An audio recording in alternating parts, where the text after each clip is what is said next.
اللهم صل على محمد وعلى آل محمد۔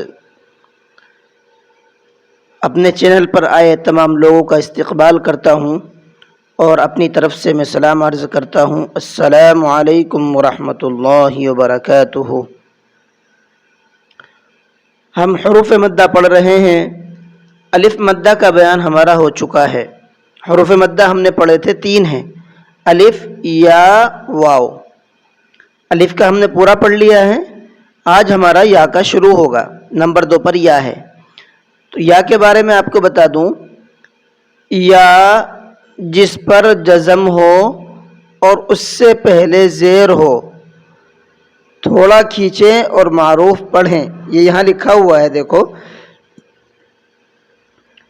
کیا ہے اس کا قاعدہ، یا ساکن ہونا چاہیے اور اس سے پہلے والے حرف پر زیر ہونا چاہیے، ٹھیک ہے؟ تو اس کو تھوڑا سا کھینچ کر کے پڑھیں گے۔ اب اس کی پریکٹس دیکھ لیتے ہیں۔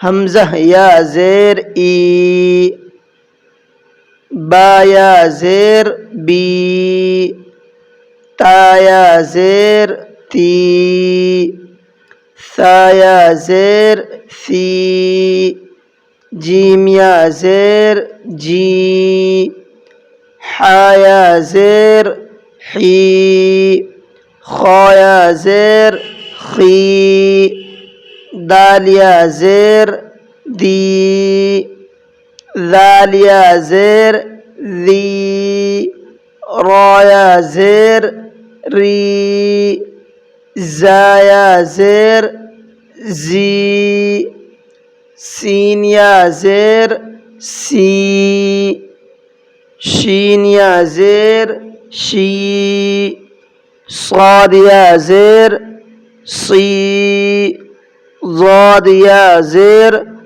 ضی، طا یا زیر طی، ظا یا زیر ظی، عین یا زیر عی، غین یا زیر غی، فا یا زیر فی، قاف یا زیر قی، کاف یا زیر کی، لام یا زیر لی، میم یا زیر می،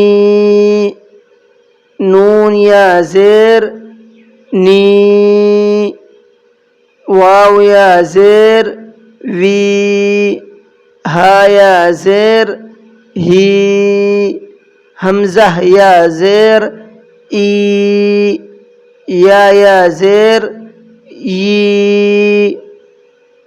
یہ ہو گیا ہمارا یا مدہ کا قاعدہ مفردات کے اندر، یعنی ایک ایک لفظ کے ساتھ میں ملا ہوا ہے یا مدہ۔ اور قاعدہ بھی آپ کو سمجھ میں آ گیا ہوگا، یا ساکن ہے ہر جگہ پر اور اس سے پہلے والے حرف کے نیچے زیر ہے، اس لیے ہم نے ان کو کھینچ کر کے پڑھا ہے۔ تو دوسرا قاعدہ بھی آپ کو سمجھ میں آ گیا ہوگا، اور ویڈیو بھی آپ کو اچھی لگی ہوگی۔ اگر ہماری ویڈیو آپ کو اچھی لگی ہے تو ویڈیو کو لائک کر لیں، چینل کو ہمارے سبسکرائب کر لیں، تاکہ مجھے حوصلہ بھی ملتا رہے اور ہماری تمام اپڈیٹ بھی آپ تک پہنچتی رہے، اور قرآن کریم کی برکات سے ہم تمام لوگ فیض یاب ہوتے رہیں۔ چلیے کلاس کو آج کی یہیں پر ختم کرتے ہیں۔ السلام علیکم ورحمۃ اللہ وبرکاتہ۔